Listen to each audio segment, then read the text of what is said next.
Selamat siang Bu Ayu. Siang Bu Siti, gimana? Apa kabar Bu Ayu? Alhamdulillah baik. Saya mau nanya-nanya aja, di kelasnya Bu Ayu ada anak yang pede-pede nggak? Ada, namanya si Ryan Hamja. Apa tuh? Cirinya tuh anaknya tuh nggak bisa diam. Terus? Jadi kalau misalkan banyak tingkah, terus kalau kita liatin itu dia tuh nggak bisa diam. Udah ditanya kenapa nggak bisa diemnya? Kemarin sih pas kelas 1 ya, karena saya ngajar di kelas 1, pernah nanya bapaknya, pernah katanya diperiksa bahwa itu anaknya itu ADHD. Oh, ADHD itu apa sih ciri khasnya? Ciri khasnya itu nggak bisa diem sih. Ciri khasnya itu yang nggak bisa diem, nggak bisa duduk rapi, dia tuh pengennya gerak gitu. Jadi di kelas nggak mau diem, nggak bisa dia Iya, duduk? nggak bisa diem. Saya sih pernah ya lihat beberapa kali teriak-teriak ya Bu Ayu Iya ya. benar. Waktu pacaran juga dia nggak bisa diem. Terus kalau di kelas gitu gimana? Ganggu temennya dong? Iya, jadi dia tuh suka ganggu temennya. Jadi dia tuh kalau misalkan nih saya kasih tugas, terus dia tuh berkeliaran, ngambil pensil, ngambil tempat pensil, diumpetin, tapi dibalikin lagi. Cuman dia tuh pengennya ada gerakan gitu. Oh, alah. Terus kalau di kelas berarti belajar ikut, tapi bisa? Ikut, dia malah lebih pinter.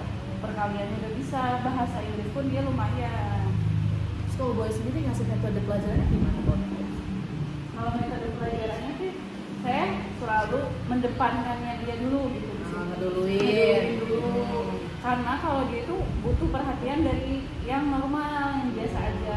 Jadi kalau misalkan saya nggak duluin, nggak ngeduluin dia tuh suka nanya, terus-terusan bertanya. Tapi kalau kita nggak ngeduluin gitu ya, yang bertanya. Tapi kalau kita duluin, dia tuh mengikuti alur kita mengajar. Jadi dia butuh perhatian ya intinya ya, dia butuh perhatian sama gurunya. Tapi teman-temannya enggak ini?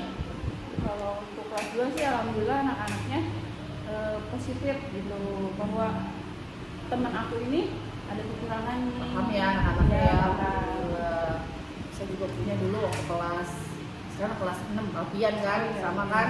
Soal di kelas itu teriak, kalau misalkan belajar maunya sempurna, nilainya bagus, mau nilai 100, padahal sudah selesai gitu kan. Nah, tapi dulu itu temennya kurang kooperatif.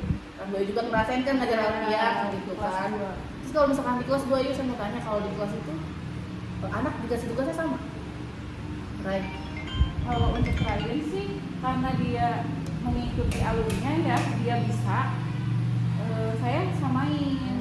Tapi berbeda dengan Alfian. Kalau Alfian itu saya bedain Bu.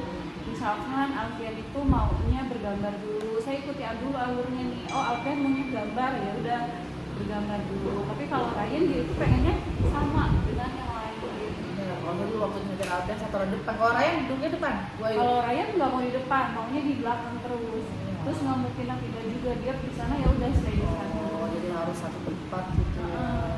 Terus kalau di kelas saya nggak ada lagi, cuma itu kan berarti. Kalau kelas saya ada si ini Afdan. Oh ada dua berarti ya. Kalau si ada? Kalau si Afdan itu anaknya itu kayaknya kurang sih. Oh kurang. Slow belajarnya.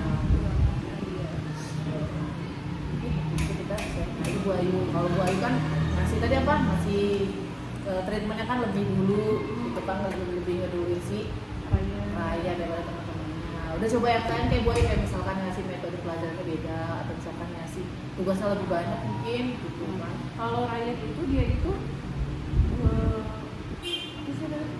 ADHD. Terus ya begitu aja sih, ikuti alurnya aja. Oh gitu. Ya Bu Ayu, kalau saya sih punya saran nih Bu Ayu nih ya. Gimana kalau misalkan lagi belajar itu banyak ini dikasih penguatan, udah dikasih kayak nasihat gitu, dorongan, atau misalkan dikasih waktu jeda. Kalau belajar kan anaknya cepet bosan berarti ya gitu. Jadi misalkan kalau temennya belum udah selesai, dia kasih waktu jeda sedikit. Tak kumaha kalau gitu. Iya, saya suka sih Bu Siti kalau misalkan mau belajar itu ngobrol dulu lah sama anak-anak, refleksi dulu.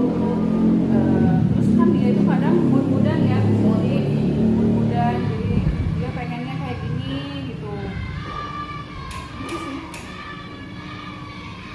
Terus kira-kira udah pernah nyari tau nggak Bu Ayu di strategi tadi kan banyak nih ya kayaknya atau emang kita berjalan aja nih karena kan kita tahu anaknya begitu, atau Bu Ayu pernah nyari kan nih strategi-strateginya gitu buat anak-anak kayak gitu. Kita kan sering kan di ruang guru kita cerita ya Bu Ayu ya, kayak sama teman-teman kita sharing gitu tentang anak ini begini. Kira-kira Bu Ayu udah nemuin nggak satu strategi yang kayaknya bisa nih dipakai nih gitu buat Ryan? Strategi pembelajaran Ryan itu itu sih kayak gambar dulu dia tuh Suka gambar sama kayak Alfian ya, sukanya gambar dulu. Terus apa ya, itu maksudnya strategi apa ya Bu Siti yang cocok sama kan? ya udah ngasih kegiatan aja sih ya paling ya gitu. Kalau saya boleh saran sih mungkin kasih waktu jeda, kayak misalkan dia diemin dulu baru kita fokus ke yang lain gitu, baru kita balikin lagi gitu sih kayaknya dulu ya. Oh mungkin kayak tepuk semangat dulu. Boleh ya, dikasih sela-sela kegiatan-kegiatan biar gerak motorik gitu kan. Jadi kan dia nggak baca, kan biasanya kan kalau dikasih PR banyak marah Iya, kan, benar. ada kasih tulisan banyak marah gitu, dia cepet bosen. Ya juga tepat waktu, kalau misalkan kita kelebihan nih waktunya dia suka marah, kan kita Harus on time. on time. Terus dia juga bersih juga orangnya. Rapi ya. Iya rapi. Jadi kelihatan bagus. Biasanya juga yang emosi, jadi kayak meluapkannya tuh terlalu berlebihan gitu. Yang pernah Bu Ayu rasain nih selama ngajar Ryan, baru sih ya, baru 2 minggu 3 minggu, pernah ada tragedi kah? Yang muak gitu. Kalau strategi kayak kemarin tuh saya itu neranginnya mungkin kedengaran dia apa gitu. Saya misalkan kayak bilangan satuan, berarti yang bilangan kedengaran dia itu bilangan itu saya sebutnya satuan. Ya pokoknya ada kesalahan yang saya ucapkan. Terus saya bilangin, Ryan, Ibu Ayu tuh ngomong ini loh, bukan itu. Enggak, Ibu salah. Dia tuh sampai ini emosi. Perihal dorong salah ucap, salah ya, dengar. salah ucap. Karena dia duduknya di belakang mungkin nggak kedengeran. Jadi orang itu pengennya perfect sesuai dengan pemikiran dia gitu. Bagus ya sebenarnya ya, cuman emosinya aja yang masih harus dikontrol gitu. Terus sama kayak Bu Ayu udah pernah bersurat, maksudnya dia punya surat Ya, keterangan. Pernah waktu kelas 1. Yaitu kan di sekolah kita itu mengadakan ya, kalau misalkan ada anak yang berkebutuhan khusus, sekolah menyediakan di DP dulu itu. Sekolah dulu. Ya, Itu kan Sudin ya, dari Iya, Sudin ya. dari Sudin. Nah, Ryan itu dibawa gitu, mengikuti. Nah, terus ada suratnya juga, ADHD maksudnya. Keterangan udah ADHD, Ya, berarti udah ada profesional yang menilai ya, berarti emang kayaknya ADHD. sama orang tuanya juga katanya ikuti terapi. Udah di terapi. Terus mungkin sama orang tuanya juga dia nggak diem sih. Jadi kayak ada apa ya, sering diajak ngobrol, terus berlatih soal kayak gitu. Karena Ryan itu berbeda dengan Alfian. Itu di situ. Oh, jadi Ryan ini kelihatan orang tuanya mendukung ya, Ya. maksudnya kooperatif gitu, bisa ngasih apa namanya tadi itu terapi, terus ilmu diajarin. Ya memang anaknya lebih pinter ya, Iya, lebih pinter. pinter. Cuma memang emosi sama perilakunya nggak bisa dikontrol kalau di sekolah gitu. Tapi ada sampai ke arah mukul temen. Kalau untuk mukul teman sih enggak ya, waktu kelas ini saya baru 2 minggu nggak ada. Malahan dia itu cuman ngomong doang. Oh, mulutnya Iya. bersuara gitu, Iya. fisik ya. Berisik. Tapi nggak sampai ke fisik ya. Enggak. Itu kan khawatir ya Bu Ayu ya kalau Iya. sampai ke fisik gitu. Kalau saya sih punya saran gitu Bu Ayu ya. Iya. Kita mungkin kalau di sekolah ini kan memang kita masih sama-sama meraba ya gurunya, betul ruang guru kan banyak. Saya juga pernah gitu, di kelas saya juga ada. Jadi kita tuh kayaknya harus bikin satu program tuh yang terstruktur gitu buat anak ADHD. Karena di kelas tuh rata-rata kan 1-2, nggak cuma satu kan. Di kelas Bu Ayu ada 2, di kelas saya tuh sekarang ada lebih dari 2. Banyak gitu kan. Jadi kita harus bikin satu strategi sih sebenarnya. Jadi kita bisa kumpul sama teman-teman, kita ngobrol gitu. Terus apa lagi ya, mungkin kita harus saling sharing nih, ya kan. Dulu kalau kita memang di ruang guru kan sering sharing, sering cerita cara mengatasinya. Kayak saya megang kelas 4, gimana kelas 3 gimana sih Bu gitu, kita tanya ke guru yang lain. Terus gue sendiri gimana pengalamannya kalau ngajar anak ADHD, perasaannya? Wow. Perasaannya saya sangat wow. Wow itu yang pertama, karena harus harus sabar sih Bu Siti, sama itu harus sabar karena ya karena berbeda juga gitu, karena kita juga kan waktu kuliah juga kan pendidikannya sedikit ya, cuma 1 semester. Nah sekarang kita menghadapi anak ini dalam 1 tahun. Ya itu aja sih, banyak sabar, belajar lagi ya, karena hari ini si Ryan gini, besok tuh beda pasti lagi, berubah lagi. Jadi ya. Kita nggak ada dasar inklusi ya Bu Ayu ya, kita kan hanya guru kelas gitu kan, tiba-tiba harus bertemu dengan anak yang berkebutuhan khusus. Sama ini sih, sama sering konsultasi sama orang tuanya. Betul, kolaborasi sama orang tua ya. Karena kan misalkan Ryan nih waktu misalkan kemarin dia nangis-nangis, kita harus ngobrol sama orang tuanya. Benar. Mungkin di rumahnya dia dijahilin, mungkin dia tidurnya kurang, Benar-benar ngaruh gitu. terapinya udah nggak terapi, nanti juga bisa terjadi. Benar. Ya lakuin Bu itu benar ya, kita harus kolaborasi sama orang tua, kita nanya. Barangkali kan ketika di sekolah itu meluapkan apa yang di rumah, barangkali di rumahnya ada yang dimau nggak kesampaian, akhirnya marahnya di sekolah. Terus juga pola tidur memang gue ya, kalau ADHD yang saya tahu emang tidurnya harus bagus, gitu, pola makan, tidurnya harus dijaga jadi supaya emosinya nggak naik turun gitu. Karena kalau udah emosi kan susah ya berhenti Bu ya gitu kan. Karena apapun harus dilakuin yang dia mau gitu. Terus sebagai gurunya juga harus benar-benar menjaga moodnya gitu kan. Terus apa lagi saya Bu Ayu? Bu Ayu nggak mau nanya saya Bu Ayu?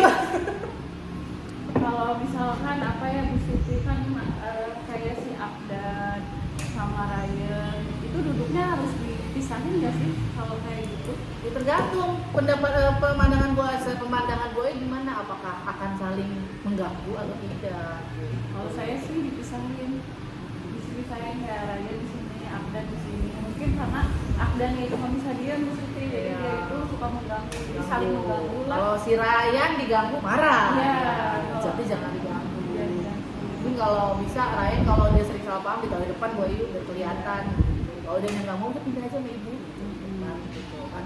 Karena dia kan gampang, nggak bisa salah sedikit ya. Dengar suara salah, ya dengar beda suara salah, main belakang juga salah gitu. Perfect aja, harus perfect gitu.